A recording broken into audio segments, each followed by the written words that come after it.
Muy buenos días, bienvenido al Día con Orlando Mendieta. ¿Cómo está usted? Muy buenos días, don Orlando. Pues muy bien, gracias a Dios, sobre todo en salud, que es lo importante, y más en esta época. Muy complacido de estar con usted para poder conversar sobre uno de los temas más apasionantes para mí, que es la economía. Muchas gracias, don Ernesto, y eso es verdad, hay que cuidarse mucho la salud, sobre todo, y tener las medidas de prevención sanitaria para evitar la propagación del virus, quedarse en casa si no hay nada que hacer en la calle, porque es muy importante poder mantener la salud de cada uno de los ciudadanos con responsabilidad y atendiendo las recomendaciones del Ministerio de Salud. Don Ernesto, vamos a entrar rápidamente en materia porque ya se está sumando la gente y quieren escucharlo sobre sus análisis y previsiones de lo que será la economía panameña en un futuro. Arrancamos para que nos haga un balance general de cuál es el escenario hoy, a su criterio, que Panamá tiene para el futuro. Ok. Bueno, primero, para poner las cosas en contexto, hay que decir que Panamá venía de un proceso de desaceleración. La economía panameña venía creciendo, pero a ritmo cada vez menor. Y el año 2019 creció a un ritmo de 3%.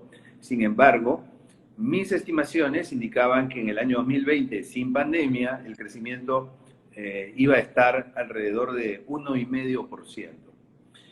Sin embargo, se produce el evento disruptivo ocasionado por la pandemia y eso nos genera tres tipos de shock.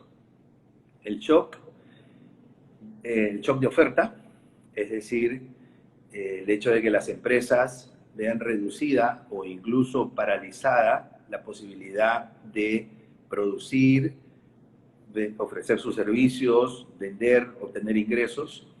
En gran medida la economía se paralizó.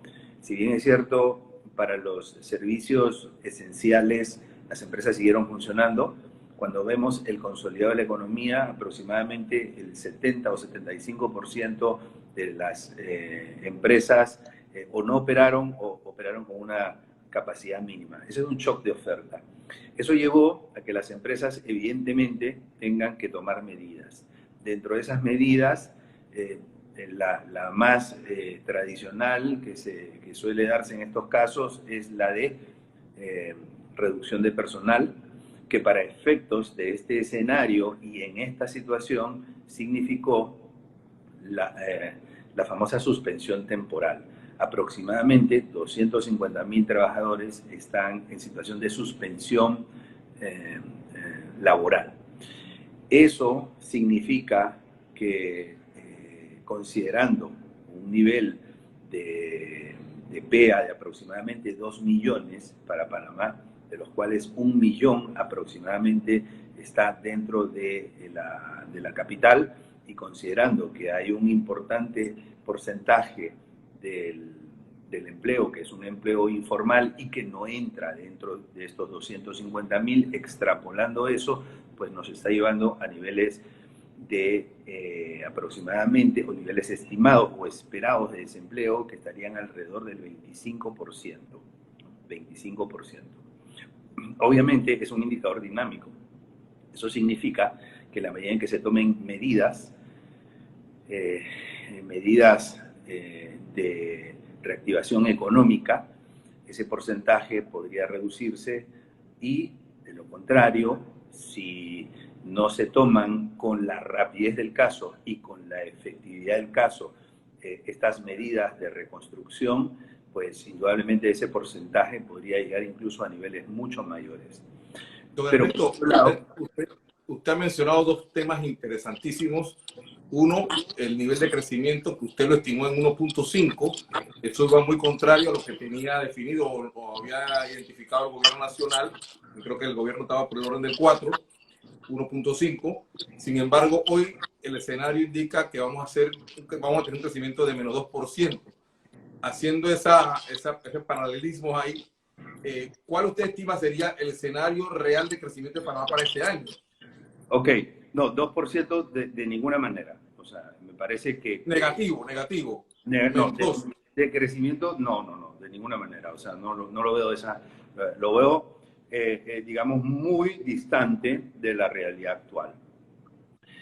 Mis estimaciones, que no son las más pesimistas, porque consideran de que el bloque 3 estaría comenzando a mediados de junio y el bloque 4 estaría comenzando los primeros días de julio, indican un decrecimiento del PIB en términos reales del 20.8%. Decrecimiento del 20.8%. Wow. ¿Okay? Bien, esa estimación del 2% negativo es la estimación de una calificadora de riesgo que lo indicó y que incluso indicó de que en el año 2021 se iba a crecer. Lo que hicieron algunas autoridades del gobierno es usar ese índice como referencia, pero me parece que ese índice no está debidamente actualizado o no se ha puesto en contexto toda la situación completa del impacto económico. Precisamente, ¿en qué fundamenta usted ese decrecimiento del 20%? Bueno, varias razones. Mira, yo quisiera, antes de entrar a responder esa pregunta, en el planteamiento estaba hablando de 3 shocks y sí, solamente correcto. pude explicar el primero. Entonces, brevemente voy a terminar esa explicación porque esa es la base de las proyecciones y de los supuestos. Perfecto. Entonces, el primer shock es un shock de oferta. Las empresas no pueden vender, las empresas no pueden prestar sus servicios, están impedidas, no pueden abrir sus locales. ¿Okay?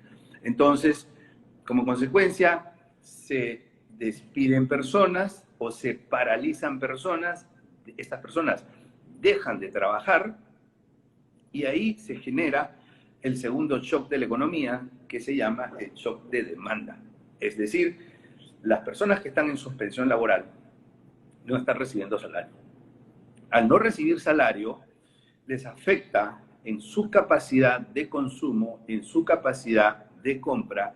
Probablemente empiezan a tomar un poco más de endeudamiento, pero definitivamente al no tener el mismo nivel de ingresos, ¿sí? Su capacidad de compra se ve reducida. Eso por un lado. Por otro lado, don Orlando, y adicionalmente vale decir que el Estado, ¿no?, también se ve afectado dentro de estos 2 primeros shocks porque cae la recaudación.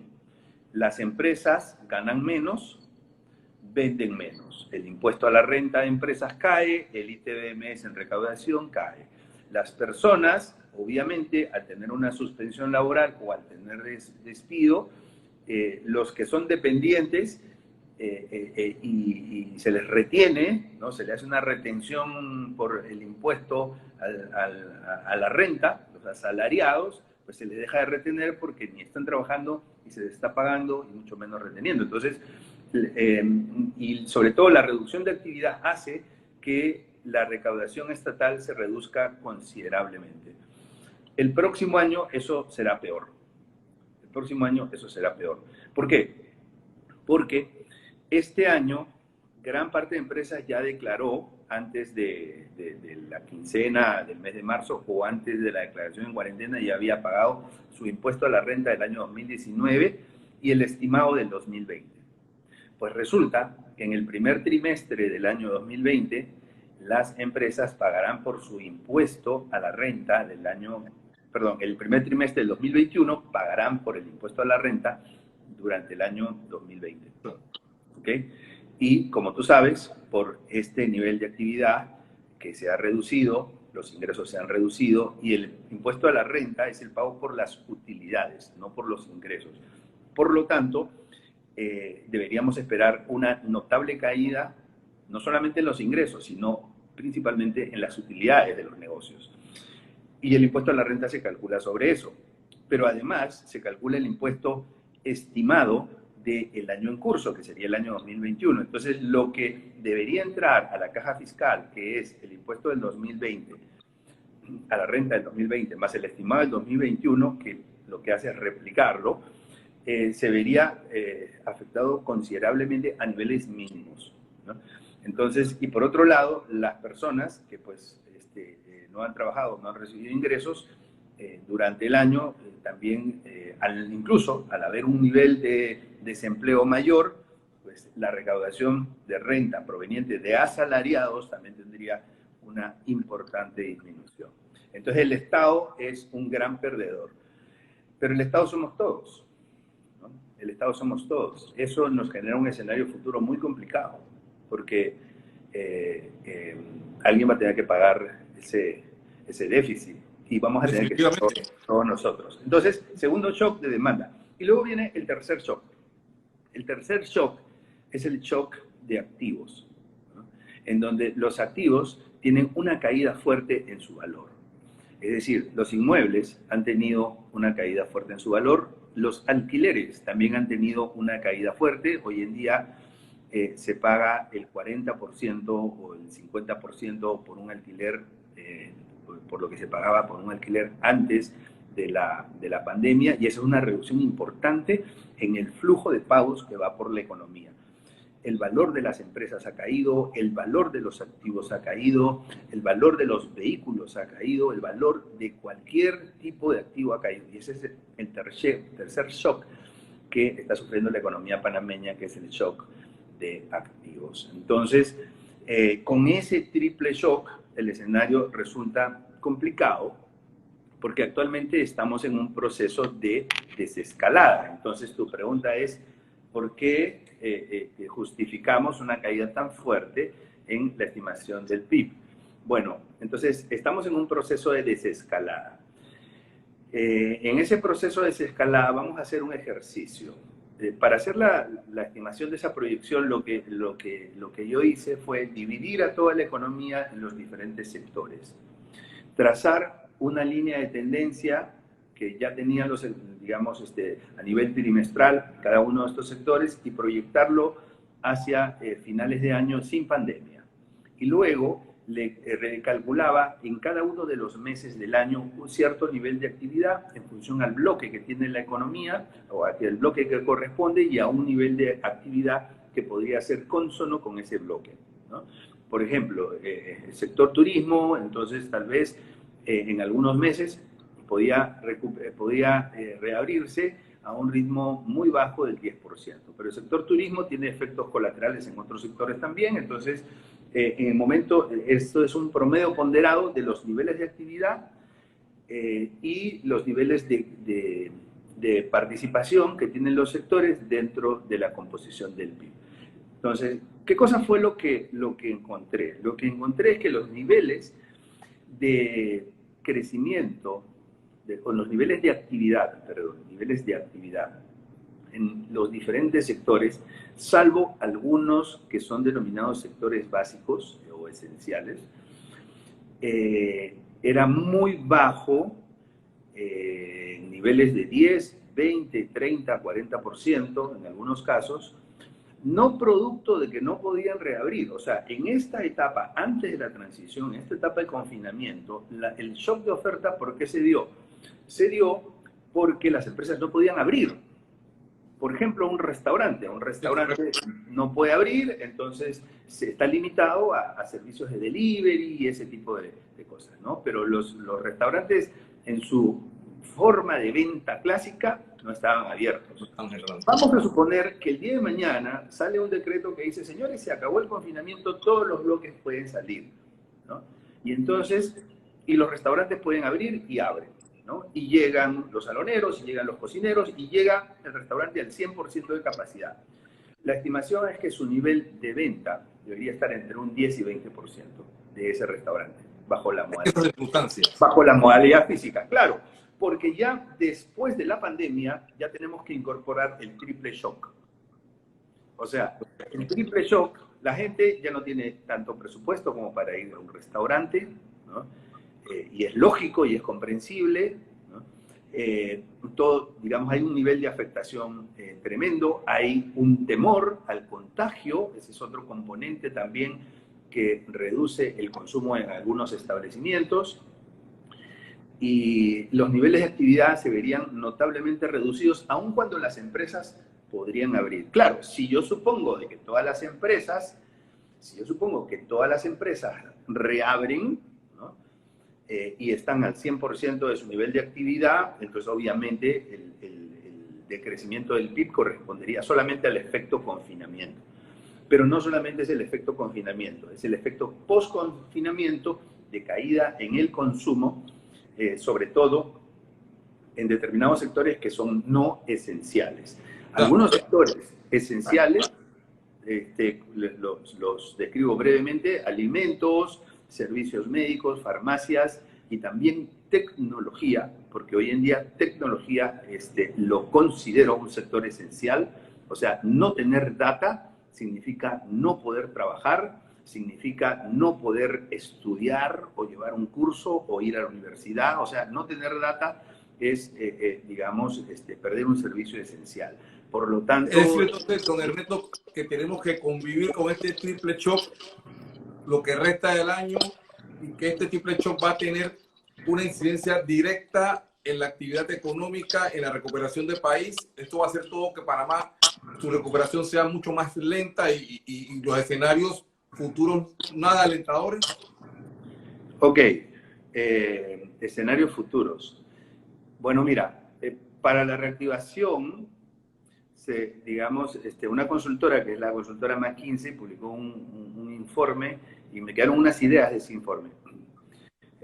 Esto está en la página web de McKinsey. Entonces dice, mira, el éxito de una reactivación económica tiene dos aristas. La primera es el control del virus, ¿no? Y la segunda es la efectividad de la política económica. ¿Okay? Entonces, el primer punto, el control del virus, yo pienso que tenemos muchas oportunidades ahí. Creo que algunas cosas pues las hemos hecho muy bien en la política de la salud pública, pero hay otras cosas que tienen oportunidades y que pues ojalá que puedan enrumbarse, porque nos están pasando la factura, ¿no? O sea, digamos, estos crecimientos de los últimos días en el número de contagiados no necesariamente es porque la gente está saliendo o porque son los bloques que se han abierto. O sea, por lo menos mi percepción es esa. Mi parecer es que eso corresponde a que no identificamos anticipadamente y no fuimos preventivos con algunos potenciales focos de contagio, como por ejemplo las cárceles. Entonces, Bien, pero no se tomaron las medidas preventivas, ¿no? usted considera que, bueno, por lo menos la parte de salud hay buenas oportunidades, se ha hecho la cosa bastante bien, pero no Hay habla cosas que podemos hacer. económico. Bueno, voy a terminar con el de salud porque me parece súper importante, y aunque no soy especialista en salud, son ideas que han sido tomadas en otros países, ¿no? O sea, por ejemplo, la segunda cosa importante es el tema del aislamiento. Hoy en día estamos aislando a personas que están contagiadas, pero que tienen síntomas leves, pero que están contagiadas, los enviamos a un aislamiento domiciliario. El aislamiento domiciliario realmente no es un aislamiento, es un confinamiento, pero no es un aislamiento, salvo que la persona viva sola. Porque si se va a la casa, don Orlando, ¿qué va a pasar ahí? Pues obviamente va a terminar contagiando a algún familiar, ¿no? O sea, es muy probable que eso pase.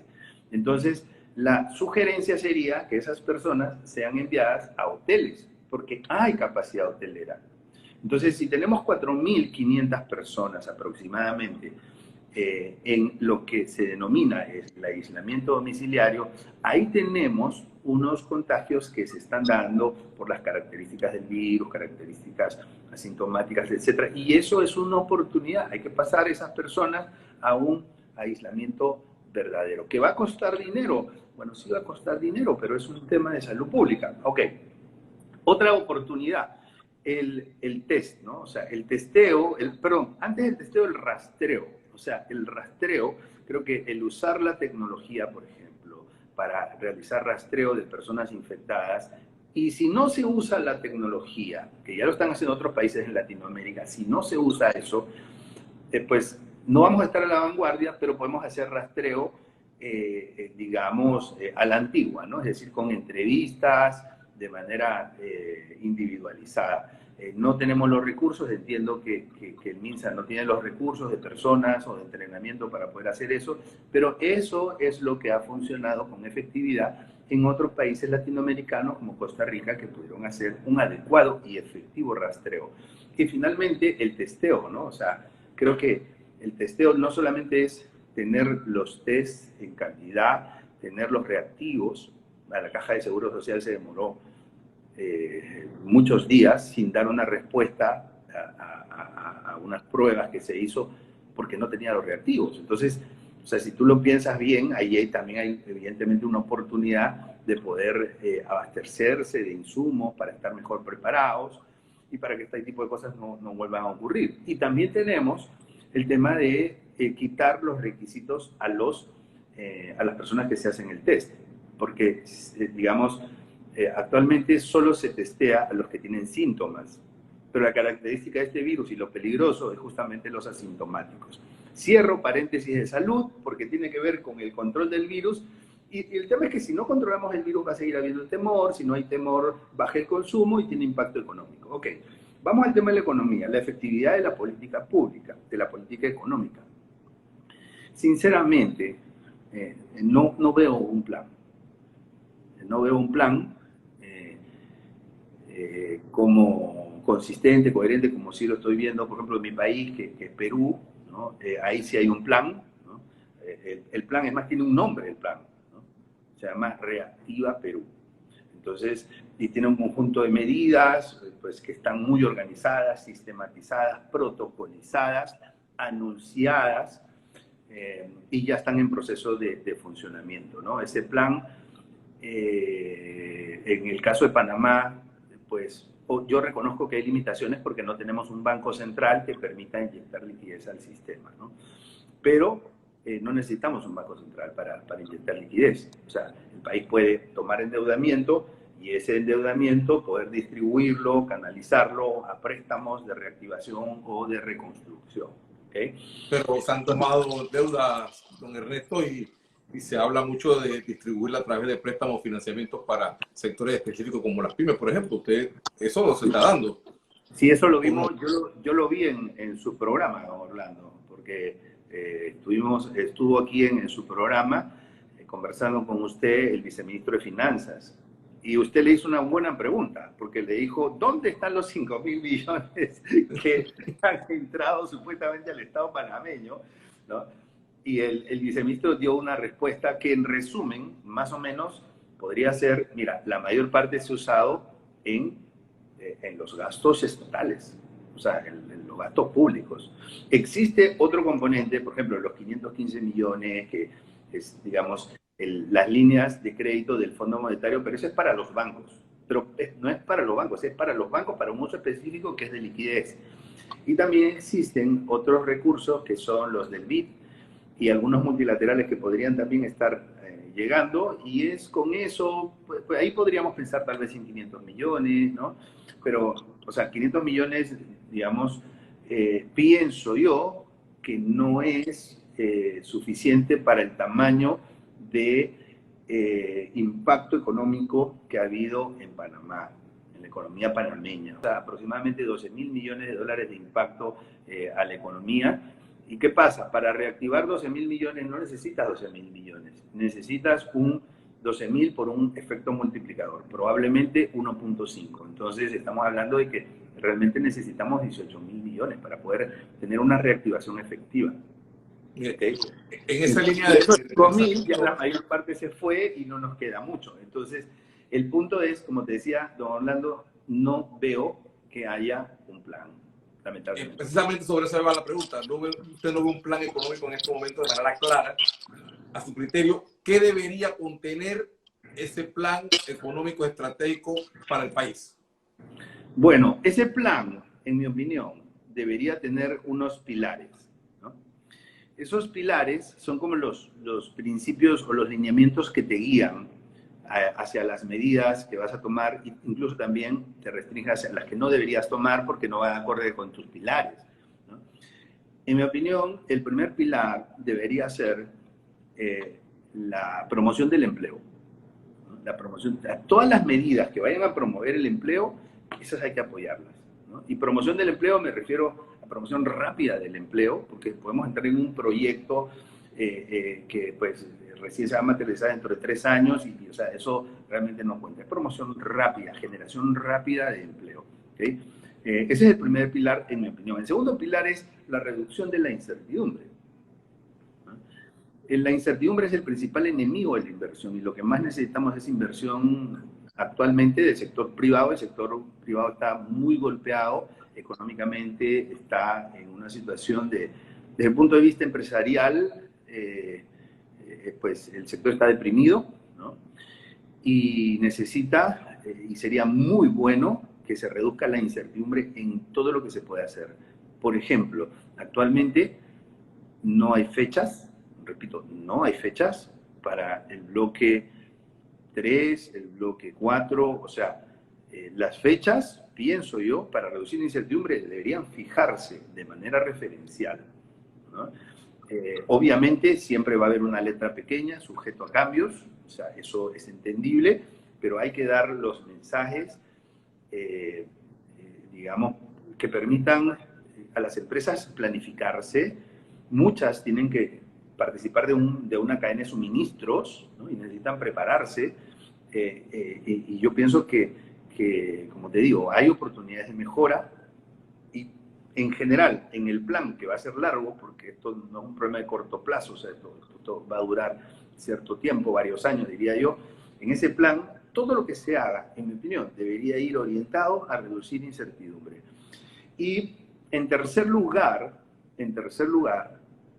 yo pienso que se requiere una promoción de la actividad inmobiliaria. Ese debería ser el tercer pilar. O sea, que es como promover el empleo, pero la actividad inmobiliaria. Porque la actividad inmobiliaria y el desempleo han sido las dos variables que más se han afectado.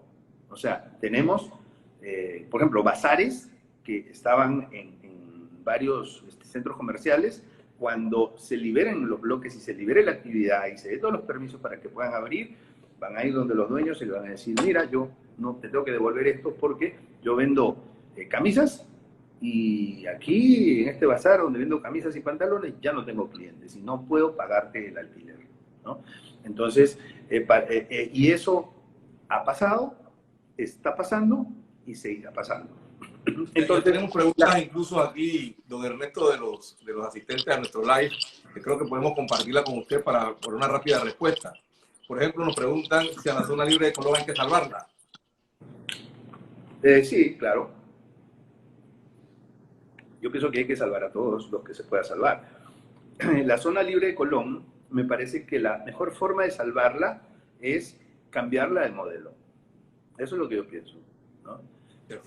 Cambiarla de modelo, porque digamos, lo que pasa es que la zona libre de Colón, lo que le ha pasado a la zona libre de Colón es como lo que le pasó a la marca Kodak. Se quedó con su modelo de cámara fotográfica, que fue muy exitoso, con rollitos, ¿se acuerda usted de los rollitos de la cámara Kodak? Y se quedó en eso, y ellos mismos inventaron la máquina digital, pero no pensaron de que la máquina digital no era tan importante y que debían enfocarse en su principal negocio, ¿no? Entonces, pero en el mundo de los negocios hay un refrán: si no lo haces tú, lo hace otro. Si no lo haces tú, lo hace otro. Entonces, las máquinas digitales, la fotografía digital, lo hicieron otros. Entonces, hago esa metáfora y cuento esa breve historia porque algo así es lo que le está pasando a la zona libre de Colón. Se quedó en el modelo de cuando comenzó la zona libre de Colón, que era un buen modelo, porque era otro contexto. En esa época era un buen punto de acopio para distribuir compras desde China. Pero hoy en día las empresas latinoamericanas, almacenes medianos, incluso grandes o incluso hasta pequeños, compran directamente de China. Entonces el modelo de la zona libre de Colón tiene que modificarse. Tiene que modificarse a un modelo, pienso yo, más minorista, ¿no? Pienso yo, más digital, más minorista, más abierto. Actualmente está restringido solamente pues un modelo mayorista, con ciertas condiciones y ciertas restricciones, ¿no? Y si nosotros logramos convertirlo en un gran mall, a la zona libre de Colón, donde se puede comprar al por menor, se puede comprar al por mayor, y con la conectividad que tiene Panamá, eso evidentemente se podría repotenciar. Ahora, claro, el contexto no es el mejor, porque si estaríamos teniendo esta conversación hace 6 meses, teníamos el viento a favor por los aeropuertos y las perspectivas de nuestro hub. pero hoy en día ciertamente es más difícil, pero ese es el camino que yo le veo, ¿no? A una zona Volviendo a nuestra senda, convoque más don inversión, Ernesto, que traiga competitividad, ¿no? volviendo a nuestra senda, don Ernesto, usted puso como uno de los pilares la generación rápida de empleo. Eso suena interesante porque realmente lo que se necesita ahora mismo es que la gente tenga fuente de trabajo para que pueda consumir, pueda gastar y pueda mover la economía. ¿Cómo haría usted para reactivar rápidamente el empleo? ¿Qué ideas daría? Ok, listo. Bueno, mira, yo propuse en el mes de abril, ese fue un buen momento, pero ya ahora es demasiado tarde, que se haga un subsidio al empleo, ¿no? Es decir, lo que pasa es que la suspensión laboral trajo un corte en la cadena de pagos, ¿ok?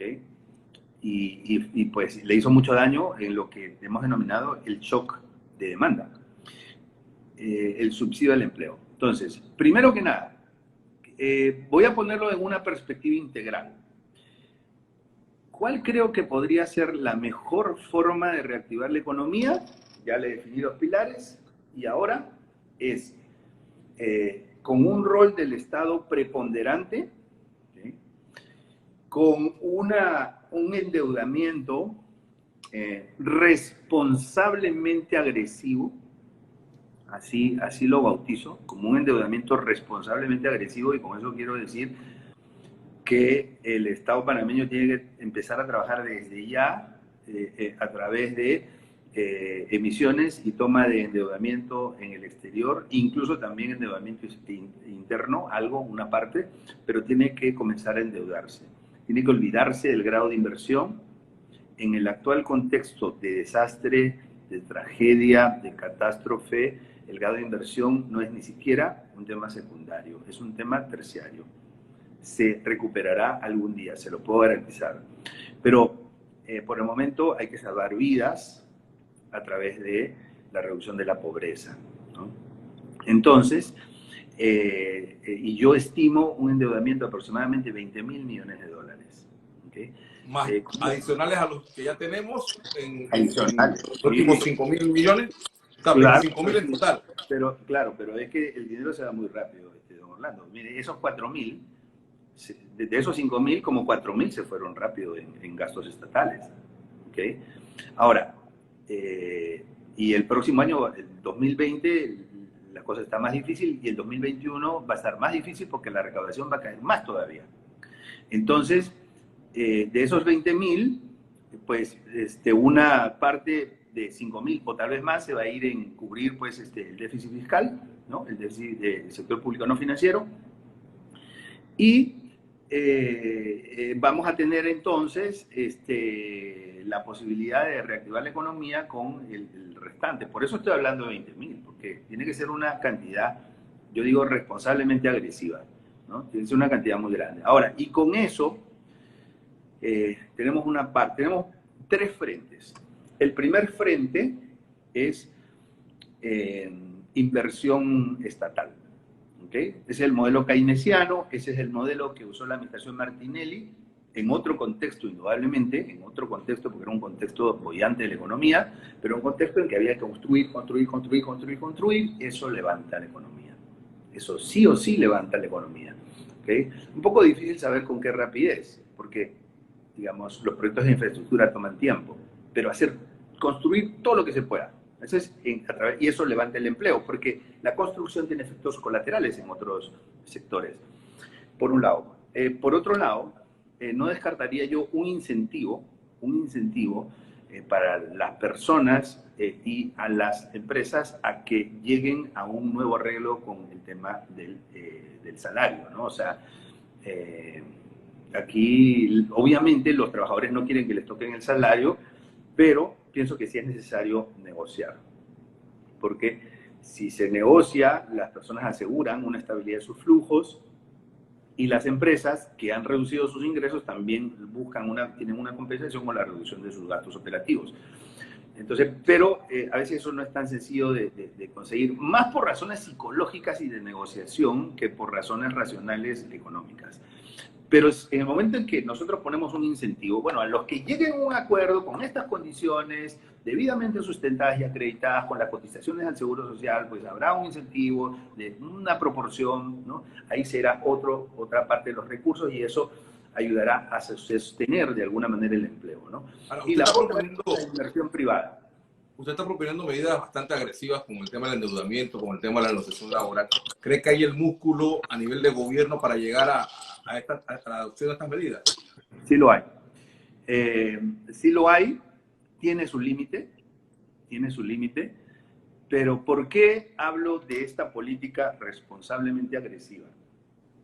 Porque la política económica de reactivación tiene que ir en proporción al daño que ha tenido la economía. O sea, el daño es fuerte, ¿no? Yo hablo de 20%. Sé de otras firmas consultoras que están más o menos en esa proyección, ¿no? Firmas de buena reputación aquí en Panamá. Entonces, 20, 15, 25, o sea, al final son digamos, estimaciones profesionales, pero en cualquier caso el impacto es tremendamente fuerte. Entonces, para un impacto fuerte, don Orlando, ¿qué es lo que necesitamos? Una respuesta fuerte. Eso es lo que necesitamos. O sea, el grado de respuesta tiene que ser proporcional. Ahora, que si hay el músculo, pues sí, hay que llegar hasta el límite de nuestra tarjeta de crédito. Hay que llegar al límite de nuestra tarjeta de crédito, ¿no? Y el límite de nuestra tarjeta de crédito, pues fíjese que lo pienso así porque es necesario. Si usted está en una situación de emergencia, usted no va a tener problemas en pasar su tarjeta de crédito aunque llegue al límite, ¿no? Y aunque en un contexto normal no sería lo más responsable, en un contexto de emergencia y de, vamos a decir, cuidados intensivos, sí hace sentido, ¿no? Ahora, Panamá tiene flujos estables que pueden darle futuros financiamientos, ¿no? Tenemos una amenaza que es el tema del Fondo de Beneficio Definido de la Caja de Seguro Social, en donde yo sugiero eso, pues tratar de diferirlo a 2, 3 años y luego hacer una reforma estructural, pero tenemos una posibilidad de apalancarnos, que es a través de digamos, sí, apalancarnos como país, ¿no? Pero sería a través de los flujos estables que tenemos. ¿Sabe usted cuáles son los flujos más estables que tenemos? De mayor probabilidad de ocurrencia y que sí o sí se van a dar. ¿Sabe usted cuáles son? Los que tiene el país. Digamos, usted acá, usted el entrevistado. Bueno, es el Canal de Panamá. Ya estamos en los 40 minutos en esta jornada y obviamente la pregunta que surge, ¿cuáles serían los sectores de la economía a los cuales usted apostaría en el corto plazo para esa reactivación económica de Panamá? Y volvemos al tema también de los flujos, de dónde van a venir esos flujos, obviamente el Canal de Panamá, ¿no? Es uno de esos. Sí, ok, don Orlando. Bueno, a ver, primero, para terminar la idea, ¿no? El Canal de Panamá tiene flujos futuros que son estables y que son predecibles. Entonces, el Canal de Panamá podría obtener un financiamiento que sería algo así como una especie de adelanto de dividendos, ¿no? Un adelanto de dividendos a través de una securitización de flujos futuros. Esto es una idea solamente, o sea, se me ha ocurrido, ¿no? Obviamente los abogados verán la parte legal, pero desde el punto de vista económico, cuando tú tienes una empresa, tú puedes, entre comillas, ceder los flujos futuros de los beneficios que esa empresa te va a dar, ¿no? Y el canal es de los panameños. Entonces, el canal puede generar, o sea, según mis cálculos, eso podría generar entre 20 y 30 mil millones de dólares de dividendo, a valor presente de dividendos futuros, ¿no? Entonces, y eso permitiría adelantar dividendos que al final, tarde o temprano, van a llegar al Estado central. Entonces, pero que ahora se necesitan, ¿no? Entonces, vuelvo al ejemplo, es como una persona que tiene una línea de tarjeta de crédito y tiene una emergencia, use, señor, su tarjeta de crédito, para eso es. Entonces, ese es un poco, porque tú me hiciste una magnífica pregunta, que es, ¿tenemos músculo para eso? O sea, estamos hablando de cantidades nunca antes vistas en un financiamiento panameño, o sea, 20.000 millones de dólares, 30.000 millones de dólares, o sea, podemos conseguirlo, y te dije, sí, bajo ciertas condiciones. La primera condición es que nosotros nos olvidemos del grado de inversión, ¿no? Y que nos enfoquemos en salvar vidas, porque la gente, pues, digamos, la pobreza también mata personas, ¿no? Entonces, primero eso. Segundo, pues que tratemos de aprovechar el momento de tasas bajas, ¿no? Para apalancarnos. Cuando la economía se reactive, ahí veremos cómo lo pagamos, ahí haremos otro tipo de reformas para poder reducir y pues reacomodar a la economía.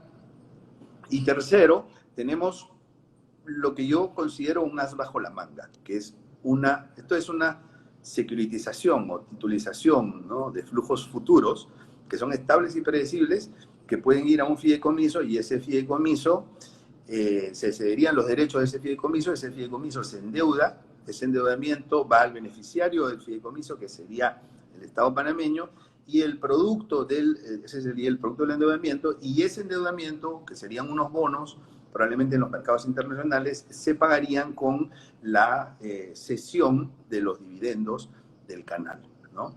Entonces, esa es una idea económica.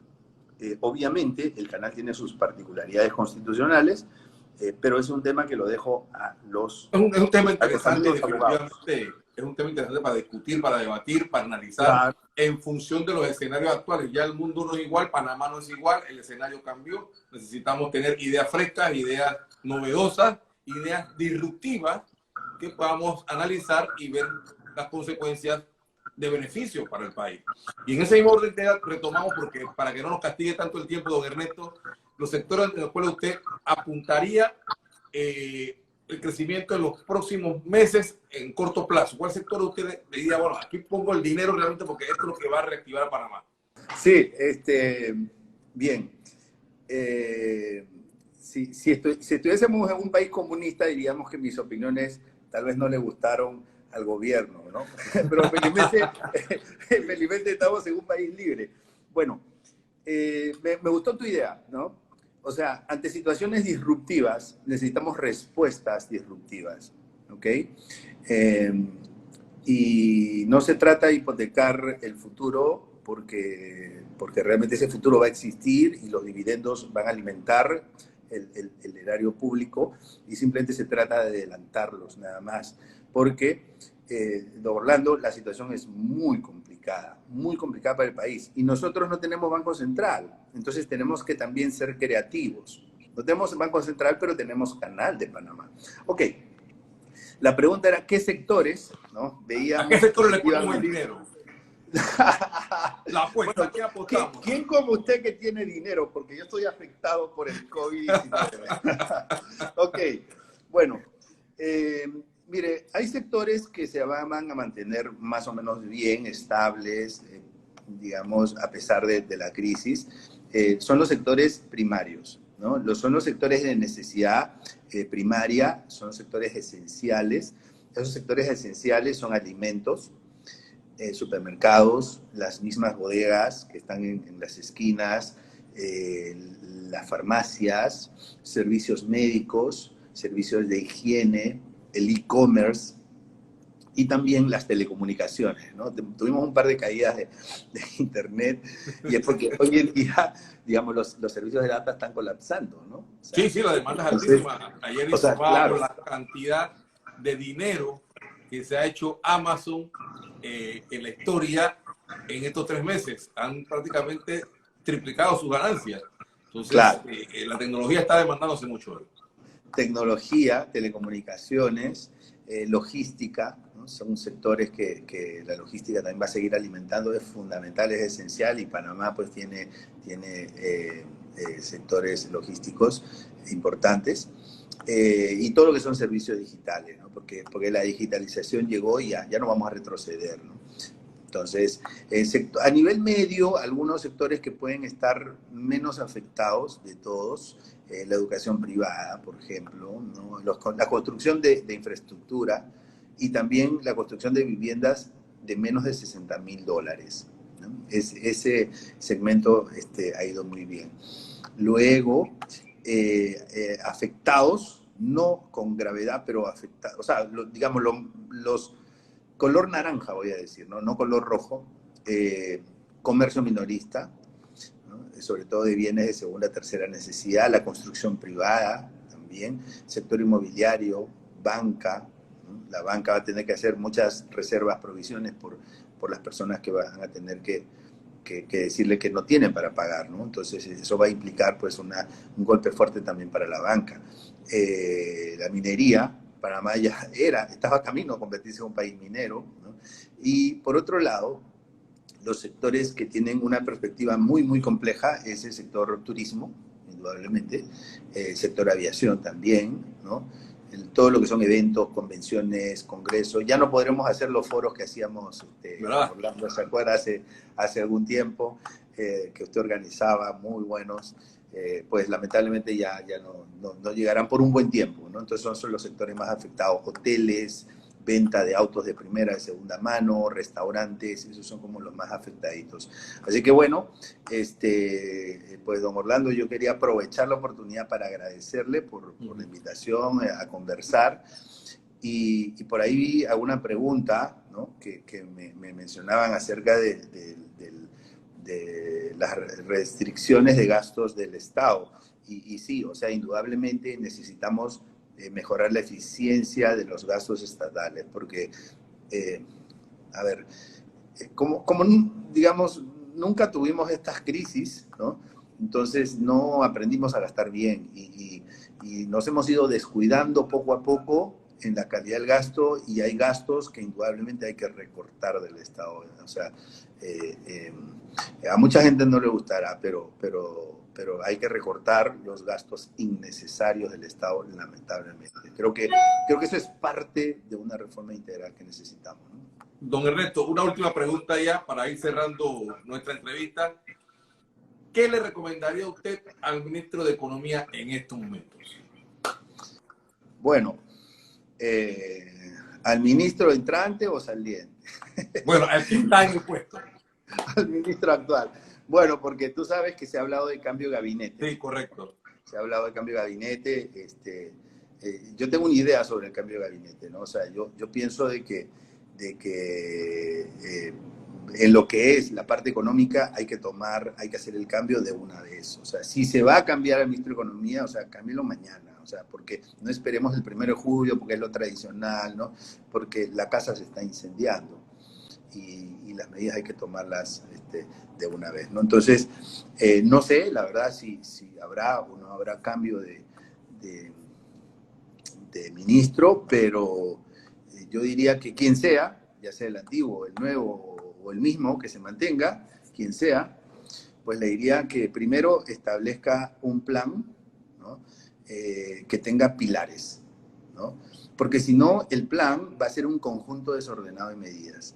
Y esos pilares, pues yo di mi opinión, ¿no? O sea, promover el empleo, reducir la incertidumbre y promover la ocupación inmobiliaria. Eso es lo que a mí me puede parecer que son los pilares que se necesitan, pero digamos, es el ministro quien tiene que decidir con la aprobación de su gabinete cuáles son los que van a ser convenientes para el plan que va a diseñar. Entonces, que tenga pilares, que tenga un buen equipo, ¿no? O sea, el equipo es fundamental, ¿ok? Entonces, para que lo acompañen, para que pues lo puedan soportar bien.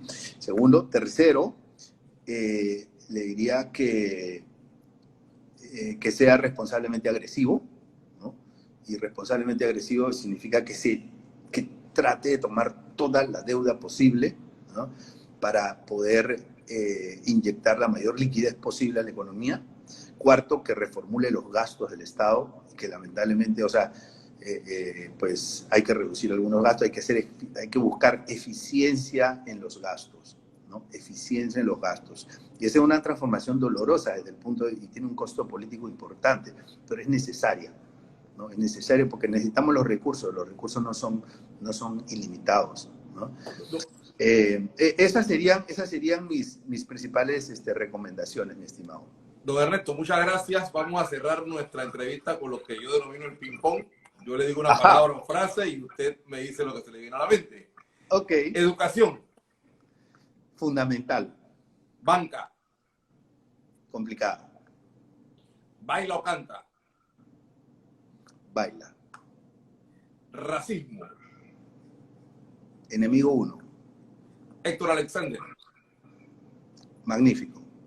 Muchas gracias, don Ernesto, por esto casi una hora aquí con usted en esta entrevista muy interesante, con muy buenos temas que nos dejan en la duda, no en la duda, realmente nos dejan pensando sobre cuál será el futuro de nuestro país, cuáles pueden ser las alternativas que puede tener el gobierno para afrontar esta realidad y nosotros los empresarios también, cómo podemos ver en este escenario la realidad de un país que obviamente tiene que salir adelante a pesar de la pandemia, pero debemos, como decimos en un momento dado, ser innovadores y ser disruptivos para poder lograr este cambio y crecer y desarrollar un crecimiento económico. Muchas gracias, don Ernesto. Gracias. Amables oyentes, cibernautas, por estar con nosotros en esta conversación. Les reiteramos que el próximo lunes a las 3 de la tarde volvemos con un live, en esta ocasión con José Gabriel Montenegro, con quien vamos a hablar sobre estrategias empresariales en momentos de crisis, algo muy importante para cada uno de nosotros. Que pasen todos un excelente día. Hasta luego.